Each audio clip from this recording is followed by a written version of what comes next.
everyone. A little bit different today. Valerie's been doing all the interviews, but finally it's her turn to tell us her story. Valerie's made it her mission to basically turn her experience with hair loss into a positive and help women feel better about their own hair loss and have more confidence. And I admire her so much. I love her motto that you can kind of live a full life even if you don't have a full head of hair. I feel like that's kind of what I've taken from you. And you're always talking to us about our hair loss experiences and hair wearing experiences, but we don't know as much about you. So Yeah. to be in the hot seat. I know. It's, weird, but fun. Cool. Well, I thought a good place to start would be by telling us about when you first got your diagnosis of androgenic alopecia, how that felt for you and what life looked like back then. So when I was diagnosed, so when I got the official paper, which they still have, by the way, I was 24, but that was after, I want to say, almost 6 years of already experiencing hair loss. I think I had, it was important, like it was noticeable for me at 18, right? But I've been talking to my mom lately because they really want to get to the bottom of this. And she's saying now that I started losing my hair at 12, which I have no recollection of. And I guess when you're 12, 13, like you're not really paying attention to that.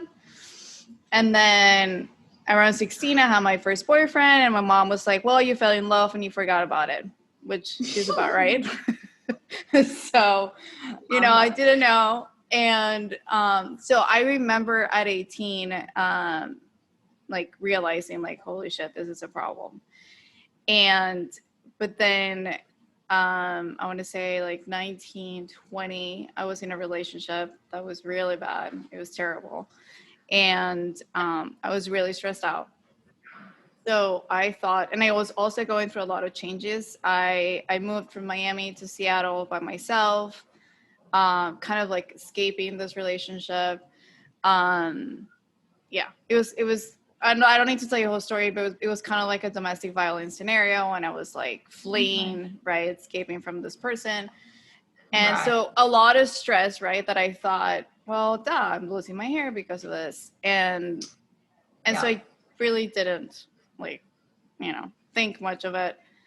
But then things got better and life got better. And, I started going to college and, I felt like back to myself but my hair was still falling and not getting any better. So I started looking for help and, going to different dermatologists. And when I knew, that was it, was because I wanted to see one of the best doctors in town. And he said, let me take you to the University of Miami. They have this really great program and you can, a lot of people can see you at the same time. It's like the best doctors, the best dermatologists. And, it might be a little weird because you're going to go to like different rooms and like different people at the same time are going to see you. Are you up for that? And so that's when I was like, all right, like something's going on here, because you wouldn't like have other people see me if this wasn't really intense or really weird. Yeah. Wow. So yeah, that was really, I don't think I told this story to anybody. And yeah, and so I go and it was literally like that. I went in and I went to different rooms. It wasn't like, when you go to a doctor and you wait and then you see a doctor. I went to like different doctors at the same time. Like I went to different rooms. There was a different doctor in each room. And then at the end, a group of doctors, like everybody at the same time was seeing me almost in like a circle. It was so weird. You're like a little lab rat. Yes, totally. And from then they all said that I have androgenic alopecia, and I still have the paper. And it just hit me, right? Because you'd never expect this. Like, I mean, come on, who expects us? And I am the only female in my family that has experienced this. Like, my sister has perfect, beautiful, luscious hair. So do all my cousins, even my mother, like everybody. So the worst. not expected at all. And I just did not buy it, you know, like for me, that wasn't an option. I mean, I don't know how you felt, but for me, it was like, no way, this is not me. No. This doesn't fit And with my life plan. right. And it didn't. It just didn't. And but then at the same time, it doesn't matter if it fits or if it doesn't, it just happens. So at that time, I was in college, and I just went through a deep depression, I would say. Yeah. So I don't know if you want me to continue, but that was literally where I was. I was in college. That was when I found out. And at the beginning, I was just in complete denial because, like you said, it did not fit my plan. Yeah. And that moment kind of does lead me to my next question, because you talk about how you've really turned that pain into a purpose.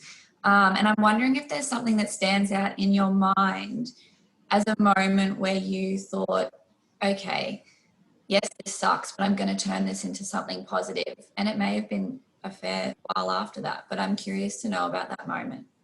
Right. And it was definitely years.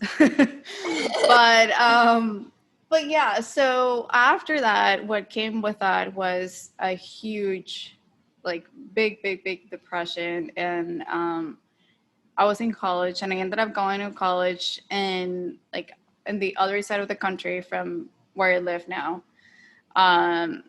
You know, tiny little town, best college ever. But still, like, I was very lonely, and I was going through all of this by myself, right? Because I obviously kept my diagnosis to myself. I don't even think I told my parents. I don't think I told anybody, to be honest with you.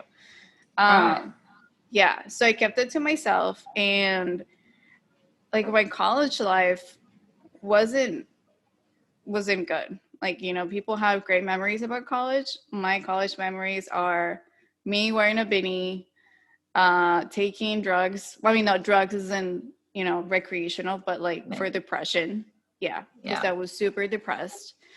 And just thinking to myself, like, what is this, right? And I have pictures. I'll be happy to share with you guys. Like, my hair loss at that point was bad. Like, at the beginning, I think I started college with like a patch right here, and by the end of college, it was like white, some hair. Just it was not good. And I wasn't telling anybody. I was just wearing my beanie every single day. Wow. And just thinking to myself, like, what is this, right? And so I started compensating, and this is what I call, you know, I share all the time. I started compensating. I started thinking to myself, well, if I'm not going to have any hair, then I'm going to be the best at everything, right? Like, I got to be good at something. And I obsessed with excellence. And like, I was getting straight A's, like highest GPA, just at the library from the moment I woke up until I went to bed. Just being like, I have to make something good out of my life because I'm not gonna have any hair. which is good, but it's not good, right? What's that? Yeah, it's an unusual driver to do well in school, but yeah. And so I don't, you know, like, that's how I took it. And it's good and it's not good, because yes, I was very successful in college, but it was a lot of pressure too, because at that time, you know, I've gone to school for many different things, but at that time I was going to school for business. So I was like doing finance and accounting and like all this stuff, which is, you know, a lot, right? yeah. And so, you know, super stressed out, on top of it, depressed. And so I graduated, and same thing happened when I entered the corporate world. I got a really good job at a big corporation, and it was the same thing. Like, I was already at a point where like my hair wasn't looking good at all. And I share this with everybody, like, please tell me if I'm wrong. Those neon lights at the offices, guys, The devil. your worst enemy. Yeah. I could not for the life of me stand those neon lights. And, you know, just, you know, fresh out of college and, you know, with all this pressure, and like, I couldn't stand it. And I just started getting more and more depressed. And the same thing happened, you know, same thing. I was like, okay, well, I already did so great in college. So like, now I'm going to do great at my job. And then I was obsessed with it too. And I just kept putting more and more pressure on myself, right? Like, now I have to be, then I moved into human resources. So I had to be the best. And I managed that, and I accomplished that, right? Like, all of a sudden I started getting all these awards and raises and promotions and blah, blah, blah. But I was miserable in the inside. When I tell you miserable, I mean, like, yeah, not pretty. And I almost think, and I hate to share this, and like, it hurts my soul, but I was almost suicidal. And I could not picture my life moving forward, because I would think like, who's going to want to live with this? Like, I will wake up in the morning and spend 2 hours in the mirror trying to make myself look decent to go to work. And I couldn't, right? Because there are times, like, you just can't. It doesn't matter how much powder, pigment, potions, whatever you put on, it's not going to cover it. You know, like, sometimes there's just, don't worry. Sometimes there is just not enough stuff to conceal your hair loss, right? So, you know, I just got to a point that I hit rock bottom. Like, literally, I hit rock bottom, and I only had two choices. Like, it wasn't that I was like, oh, I'm just, you know, I decide to live and because it sounds cool. No, it was either, you're either going to die, aka kill yourself, or you're going to face us and you're going to move on, because that's how depressed I was, that it was one or the other. And I literally made that choice. Okay, so I'm going to live, and if I'm going to live, I have to live with this, right? Like, there is no other option. And so I really got that in order for me to live and to live with this, I had to change my mindset and like how I was being with myself, how I was treating myself, how I was thinking about myself, like everything, because I was miserable from the moment I woke up until I went to bed, with the mornings being the worst time, right? Because I will wake up to get ready for work, and I will have to deal with this and look at myself in the mirror and hate myself and all this stuff. And so I knew that that was the trick, right? Like, that was going to be the trick, was to change, like, starting with my morning to everything else, because that was when I felt at my worst. And so I dove into personal development, dove in head on, and that's what shifted everything. Or at least not everything, but that was the start of my new life. Yeah.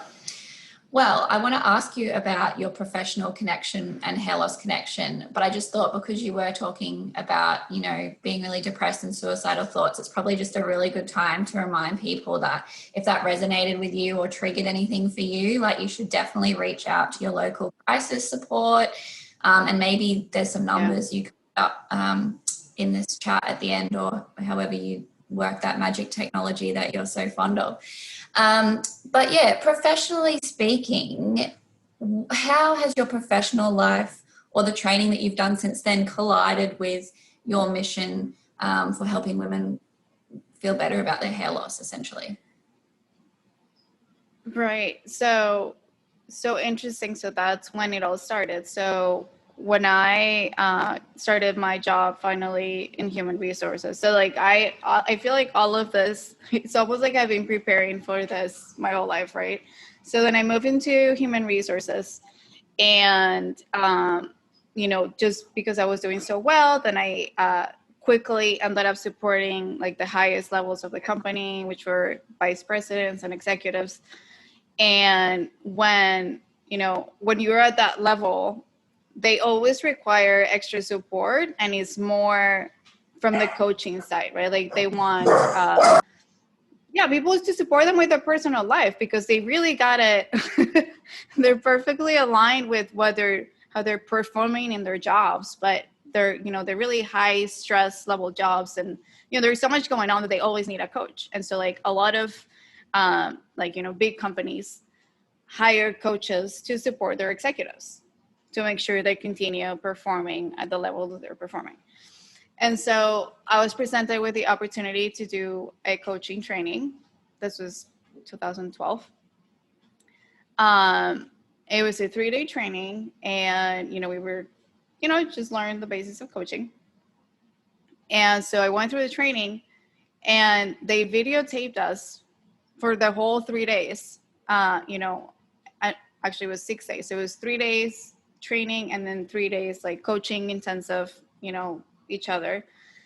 And at the end of the training, they approached me and they said, Val, you're actually quite good at this. Have you thought about becoming a coach? Wow. Okay, sure. I mean, it sounds interesting, but what does that mean? What does that look like? And they said, well, you have to get your license and, be licensed as a coach in order for you to do this full time. But we do have positions in the company, and you can, become a coach and just do this, and instead of doing both, like you're doing in HR and doing coaching. So they offered to pay for my certification, and I loved it, right? And so it just perfectly aligned with where I was in my life, where I needed it, right? Like I needed the coaching for myself. Yeah. And I want to say that was probably what saved me, right? Like that saved my life, was to like get that training and being able to do what I'm doing right now, which is like pour into somebody else and serve somebody else. That helped me help myself, right? So I did it, and it was life-changing, honestly. And after that, it's just, like here we are. So after that, that was like a year-long training. So from that, I discovered that I wanted to come be close to my family, because at that point I was still across the country. And so that's when I turned 30, and I decided, you know what, I want to be close to my family, restart my life, and, have a fresh start. So I moved back to Miami. And then I just continued, but I continued in the corporate world. And then I always knew that I wanted to do it on my own, but I kind of, you get used to a good salary and the good title and all this stuff. So kept doing it in corporate and coaching people here and there outside of corporate, but I wasn't sure that I was going to do it, that I could do it, like leaving my job, right? Like on my own, until I was in a car accident. What year was that? I can't remember. Anyway, like 5 or 4 years ago. And I was out. I had to stop working for 3 months, October through December, because I just couldn't work due to the accident. And because I was at home, that left me, imagine being home. I mean, now we know what it looks like to be home for more than 3 months, but back then that was rare. Yeah. And so I was going a little crazy, but it gave me a lot of time to think. And I lived by myself. And so, with all that, time to think about your life and about yourself and what do you want to do, that's when I really got like, I really want to be a coach. And what's your next step? Your next step is going to be to leave corporate America, which was a super scary step for me. But I knew I wanted to be a coach. I just knew that was it.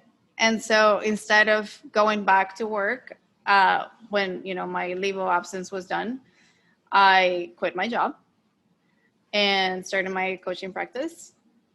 And when I actually started and I decided I'm not gonna stop coaching business or executives or, you know, corporate, was at the 10-year mark of being diagnosed with alopecia.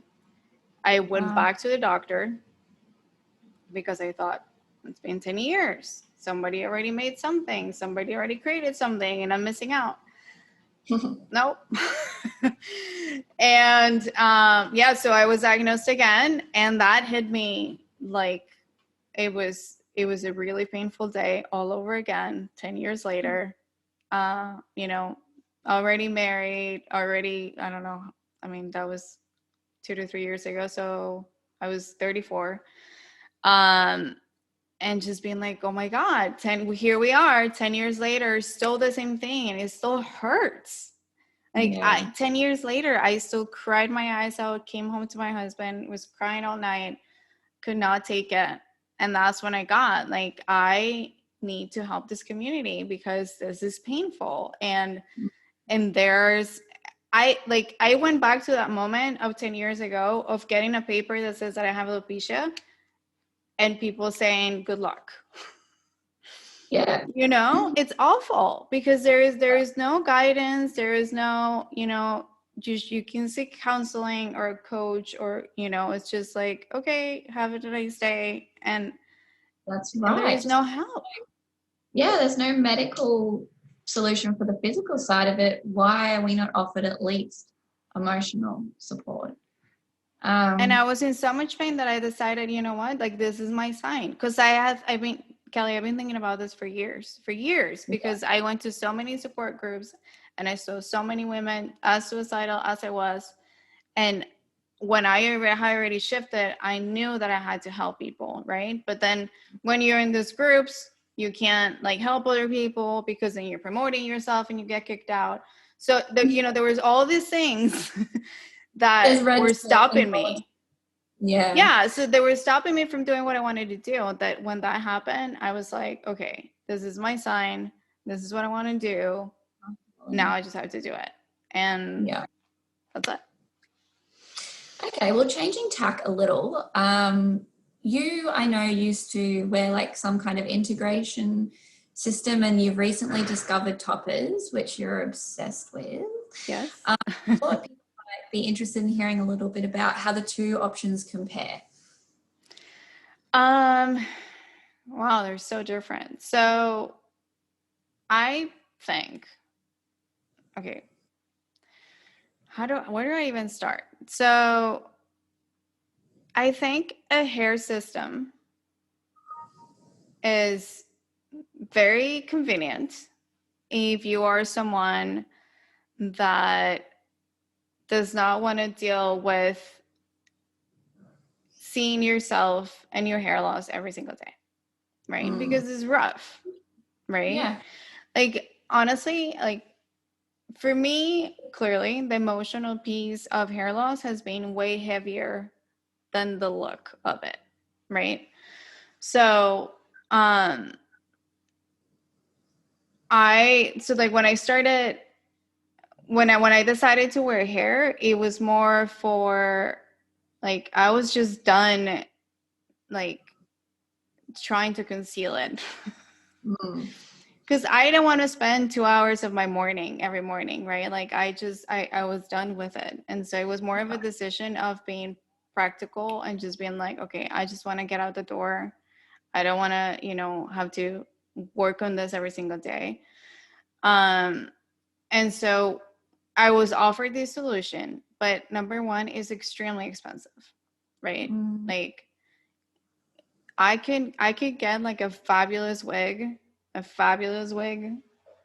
for the money I was spending, you know, like every like monthly, or, you know, or for a whole year of Yeah. this hair system, because you have to go every month. Number one, is very expensive.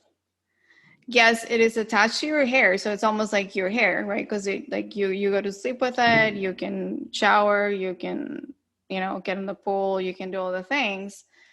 Um, but like at the same time, it's like it's not you. all the time. I don't know if that makes sense. Maybe this is really confusing. Maybe I should Not I confusing explain? at It's all. not confusing? Okay. No, I know. I mean, there's something to be said for being able to take your hair off at the end of the day. While yes, it can be painful, and as you said, if you're struggling to see yourself that way, then maybe integration is an option. But at the same time, you are stripping it back to you at the end of every day, and I wonder if that's what you mean. Like, Yes, absolutely.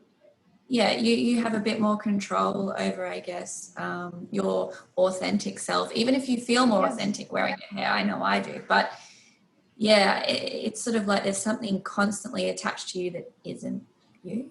I don't know. That's how I Like, for interpret it. instance, for me, it was, and it's so funny because it is a physical experience, but it felt so good every time I will go to the salon to get it rebonded when they will take it off and wash my hair. Like those Yes. 10 minutes where I had nothing. Yes. And I could touch my scalp. It was like the best 10 minutes of the month. You know what I mean? Well, that It says it feels all. great. Yeah. Yeah. And so that's something that I appreciate very much right now. Sleeping Yes. with no hair, working out with no hair. Yeah, I have 3 strands and they suck and they're ugly, but it feels good. Yes. And we have to not forget to take care of that part of ourselves as well. What feels good, not always just what looks good. I mean, there's Yeah. that saying like no pain, no gain with fashion, or fashion is pain. And I think that's really, well, it's a funny saying. It's something we need to get away from because we do need to feel comfortable, whether that's mentally or physically. So Totally. you're a top of convert then? Right. And so I think, some of so what happened, what gave me the real push was interesting enough, my hairdresser, who's also now a dear friend, got in a car accident, almost like same scenario as mine. And Wow. she was also in a coma. She was also out for months. And that shook me to the core because I'm thinking to myself, oh my God, this happened to you. Now this has happened to Fiorella. What are you doing with your life? Like, it just, it shook me because I'm thinking, okay, that was me a few years ago. What have you done? This is happening to her. She's going to come back. Like, all I kept telling is like, she's going to come back. She's going to come back.